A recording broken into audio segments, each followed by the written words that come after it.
Bonjour les amis et bienvenue pour cette nouvelle vidéo. Je sais, ça fait un certain temps que je n'ai pas posté de vidéo, mais je profite justement de la sortie de l'Insta360 Go 3 pour vous faire une vidéo. Alors je précise que cette chaîne n'est pas du tout sponsorisée, donc j'ai la liberté de dire ce que je veux sur les produits que je veux et ça c'est super agréable. Du coup, vous allez entendre ce que j'en pense de ce produit.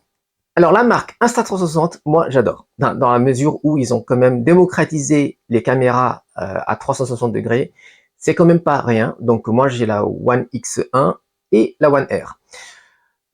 Bon, avec les années et les sorties, je m'attendais à ce qu'ils sortent des produits un peu meilleurs, qui montent en gamme avec de meilleures résolutions, et en fait que nenni. Depuis 2018, la One X1, ils sortent des produits et c'est toujours les mêmes en fait, qu'ils estampillent autrement. Les caméras 360, elles sont toutes restées à la résolution de 5.7K. Bon, effectivement, il y a des petites améliorations, mais rien de significatif réellement. Alors moi, perso, je travaille avec le One X1 depuis 2018 et ça me va très bien. Je ne ressens pas le besoin d'acheter autre chose. La One R, je l'avais acheté pour sa modularité, le fait qu'elle puisse tout filmer en caméra d'action, en 4K, un peu comme la GoPro. Et je peux aussi changer les caméras pour qu'elles deviennent une caméra 360. Bon. La modularité m'avait plu à l'époque, mais concrètement, je l'utilise pas tant que ça non plus, donc j'ai envie de dire, c'est une caméra que j'aurais pu ne pas l'acheter. Et c'est vrai qu'en termes de qualité, entre la One X et la One R, il n'y a pas une grosse différence non plus. Voilà. Donc déjà, deux caméras différentes, même utilisation, même résolution, même résultat. Voilà. Mais sauf que la One R est sortie un an après la One X. Voilà. C'est pour vous dire que c'est une marque qui vraiment mise vraiment sur un produit. Genre, ils ont fait une innovation et puis ils vont l'étaler sur 10 ans en changeant quelques petits détails et ils vont dire « Ah, j'ai sorti un nouveau produit ». Et c'est exactement là où je veux en venir. L'Insta360 Go 3, c'est un peu ça. Enfin, les produits Go, j'ai acheté le Go 1, le Go 2, voilà, j'adore cette caméra. Et la Go 3, ben, j'achèterai pas. Alors, pour revenir sur la Go 1, à l'époque, la caméra filmait seulement en Full HD.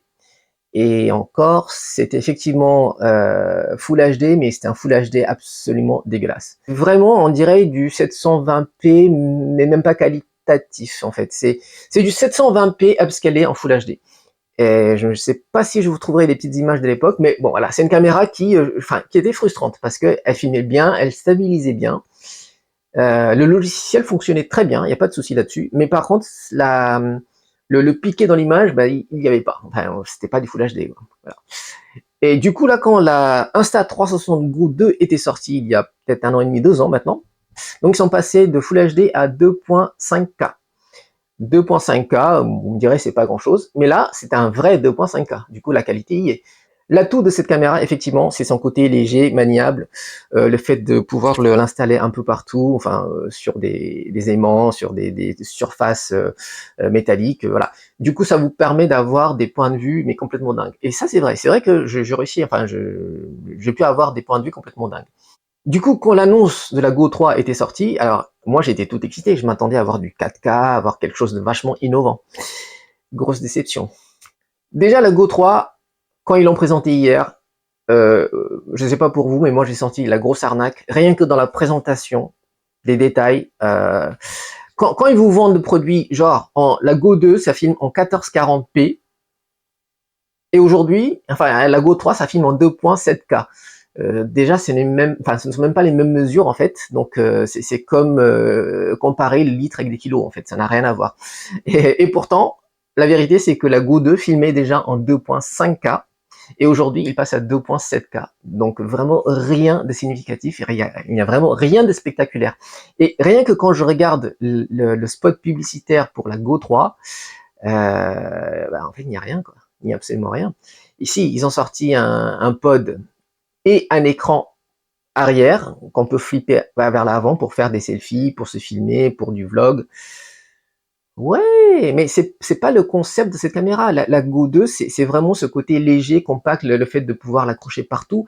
Et c'est pas une action cam. Enfin, si vous voulez vraiment faire de l'action cam, enfin moi, si je voulais m'acheter une action cam, j'achèterais pas la Go 2 ou la Go 3 ou la Go 1. J'irais acheter l'Insta360 One R ou One RS. Voilà.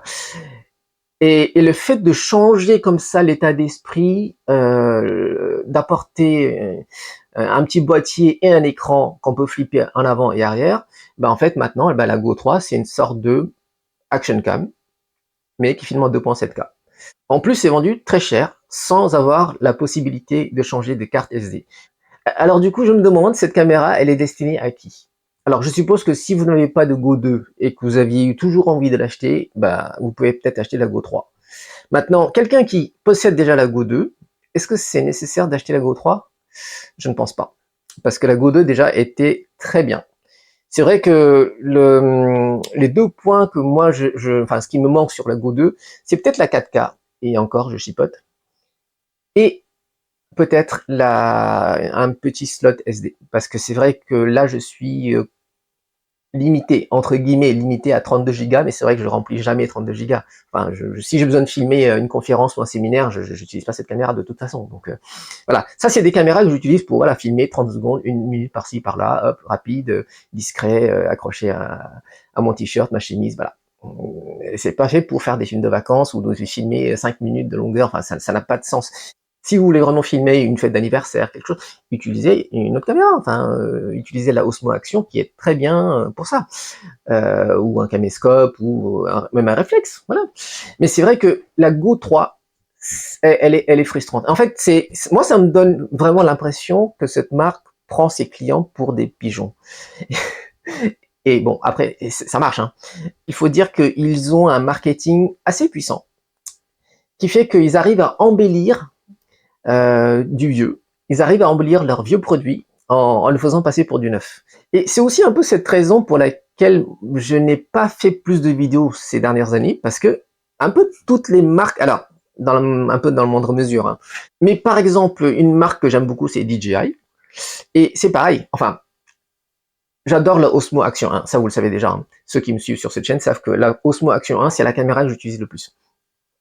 J'ai acheté la Osmo Action 2, je l'ai acheté d'ailleurs l'an dernier, et effectivement, beaucoup parlaient de surchauffe et tout, mais après l'avoir utilisé quelque temps, je trouve que le concept est pas mal. Alors, je m'explique. Ce n'est pas une caméra équivalente à l'Osmo Action 1. En fait, ils auraient pas dû l'appeler Osmo Action 2, ils auraient dû l'appeler Osmo quelque chose, Osmo Mobile, quoi que ça existe déjà. Quelque chose d'autre, voilà. Et je suis sûr que ça aurait marché. Parce qu'en fait, dans l'esprit, effectivement, ils ont un peu pompé sur l'Insta360 Go 2, pour sa modularité et sa compacité, et le fait de pouvoir l'accrocher un peu partout. Et ça, c'est vrai que c'est vachement bien fait. Et puis le produit, en plus, il est agréable à utiliser, il est solide, il est fiable. Et je pense que la Osmo Action 2 aurait pu connaître un vrai succès s'il avait été marketé autrement. Et après, ils ont sorti l'Osmo Action 3. Et là, c'est pareil. Enfin, l'Osmo Action 3 comparé à l'Osmo Action 1, je vois pas vraiment une grosse différence, quoi. Il y a un meilleur traitement d'image. Bon, ok, avec le temps, ils ont réussi à me faire un meilleur traitement, ce qui est normal, hein. Ils ont apporté un grand angle.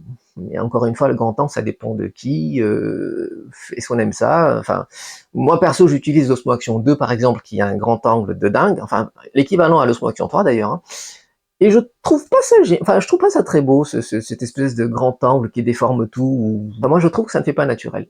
Du coup, je préfère utiliser l'Osmo Action 1. Bon, ils ont sorti l'Osmo Action 3 pour corriger un peu les tirs de l'Osmo Action 2.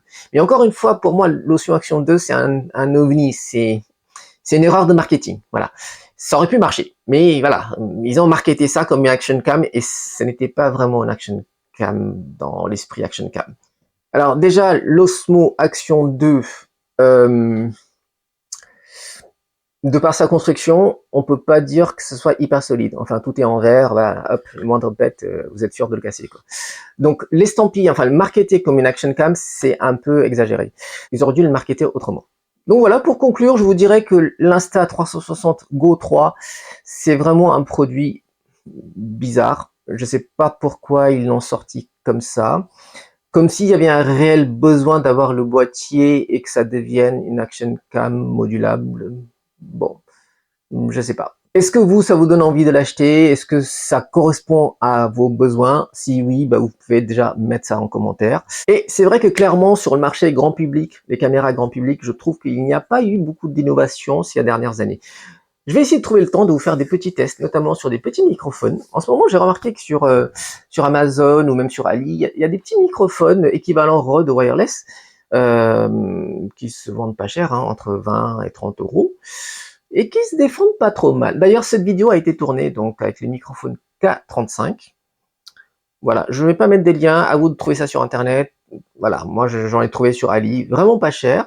Qu'est-ce que vous pensez du son? Est-ce que comparé à un Rode, quoique, je ferai une autre vidéo où je ferai la comparaison avec le Rode, et si ça justifie l'écart de prix? Moi je trouve que ça se défend quand même pas mal. Bon, en attendant la prochaine vidéo, portez-vous bien, profitez de ce bel été, et puis je vous dis à très vite.